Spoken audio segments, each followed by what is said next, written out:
Okay, night scene foliage, macro button press. Okay fellas, this is what I think we're getting to the nub of the argument. I've got my basic formulas I've been using out there. We've got my basic control, Super K, we got Super K Super Sulfur, Super K Copper, Super K Iron, and yesterday I did Super K Aluminium. Now I reckon that one's going to be the bee's knees, fellas, the Super K Iron, because I reckon it's going to produce the 10-inch. See, I don't know if you know with copper, but there's quite a little bit of iron in your copper, and I reckon that's what, you know, an old theory throwing up some ugly merit. It's not the actual copper, it was the iron in the copper, and the proof should be in this. However, having worked on the copper, that's given me basically the molar ratios, and what it's really saying is I can actually double the amount of iron that's already in that one there, and I reckon that's where you're going to get your 4-inch traps from. And also, if you've looked at my work online from previous years where we had the high iron, high boron, and we managed to make some blue sphagnum, I reckon that's also where you're going to get your blue fly traps from eventually. So the concept of the blue fly trap is now back on the table. If this works. Now I'm also doing some tissue culture work with it, so this is probably where you're going to get your sterility, you know, because you know that they always talk about bogglins being fairly almost sterile. Anything I can see where you, well, hopefully now with the we should get a jar that's not only sterilizing, but it also should promote some good growth. So that should be the key point. We should get both sterility and growth out of probably that one, hopefully, if we're lucky. So see the thing is, over the years, is that's got the same formula as that, which is hard to believe, I know, but that just wouldn't grow a CP in there to save your bloody life. See, so there's the difference. See, that's where all the you know, back-breaking, soul-destroying work comes in. Going from there. Oh, see, because I should take you back a few steps. See, the problem with iron over the years has always been its ability to rust. It's so easily rusts. So we got to the stage where we could actually make it there, where it didn't rust, but you couldn't grow a fucking CP in it to save your life. Now we've gone from there to here, where it still doesn't rust.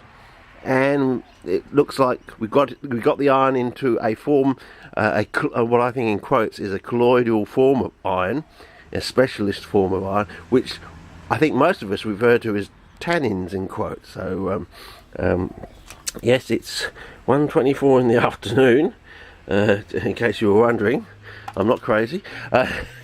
So I'm just going to pop these up, and of course I'm going to do them in the right order. I'm going to go from there back down to the low Super K low sulfur one, and then I'm going to go to that one and then to that one, so that because you know there's always talk about having problems with copper, so that one will be the last one. So sort of thing. You do it in the right order, you can do it that way. If otherwise you can't do it, sort of thing.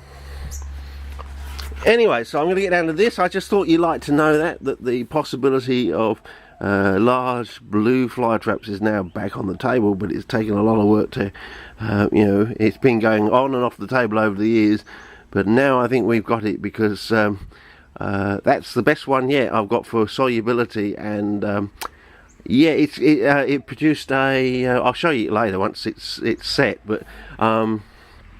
It's around the back of the house under the pergola, as per usual. But it's giving you that sort of black water stuff that they talk about in like places in South America. They talk the mixing of the waters between the tannins and the black tannin sort of thing. Yeah, I reckon that's where we're heading anyway. So I'm going to put them in these containers which I've made up, as you can see. So I'm going to do the thing. I'm going to set them up, and hopefully one of them will grow cyanophyta. And once the cyphyta has grown, that's when we'll start planting and put seeds and maybe some cuttings or something down there. And hopefully by then we also will be having some data coming back from the tissue culture jars. Like I found a common weed that will actually grow in the pots of peat. So it's a good sign. So it's a peat tolerant or loving species to a certain extent. So I can put that into the jars, knowing that if I can get that to strike, It's an easy one. I've got lots of access to around the neighbourhood. It does grow in my peat and sand mixes quite fairly well. I'll probably take a photograph of it later, and it's a good test. So you can run through the jars very easily without having used any CPs, knowing that if that works, you've got a pretty good chance of getting a CP to do the same sort of thing. So anyway, so that's a big long rant, I suppose, but yeah, so how you get these things made up, well, that's the as I said, the secret's in the recipe. How you go from that to that, so that now you get the benefits of not having the iron rust, but you also get the tannins and all that sort of stuff, and all these other things along the way, sort of thing. How you can just change the thing that you want very easily. Well, that's where all the work's coming. You see, that's the secret's in the recipe sort of thing. And basically, we're just turning the newspaper cellulose into peat. Basically, you put that to that. So basically, 2 spoons of that to 500 to 600 mils of that, and you just made yourself some cheap peat, basically, but with all the bells and whistles sort of thing. So hopefully, with all the lovely tannins and. So it's like having an enriched peat. So instead of having a peat that sort of runs out of its muster over time, like over 3 or 4 years it runs out of its muster, I suppose we're heading to the stage where you could just unearth the pot, mix in another spoon of the stuff, whack it back in, put the plant back in, and you're ready to go for another couple of years sort of thing. I think that's where we're probably heading.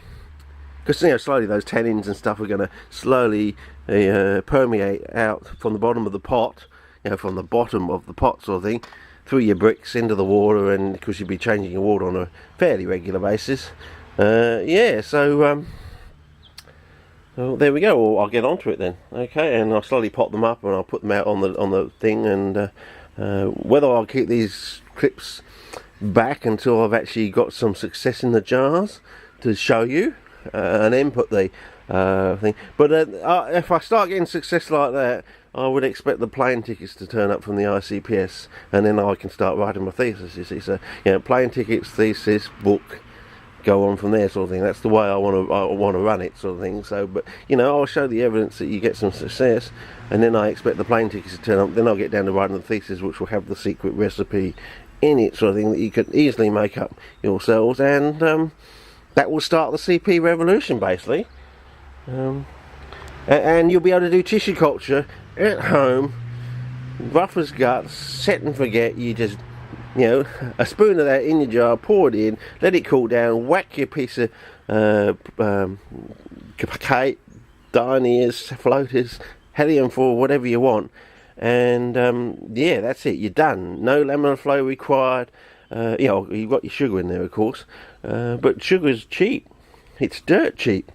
So yeah, anyway, this turned out to be quite a long one, but it might be a historical one we can look back on in future years. Some people could be watching this one when I'm not here anymore.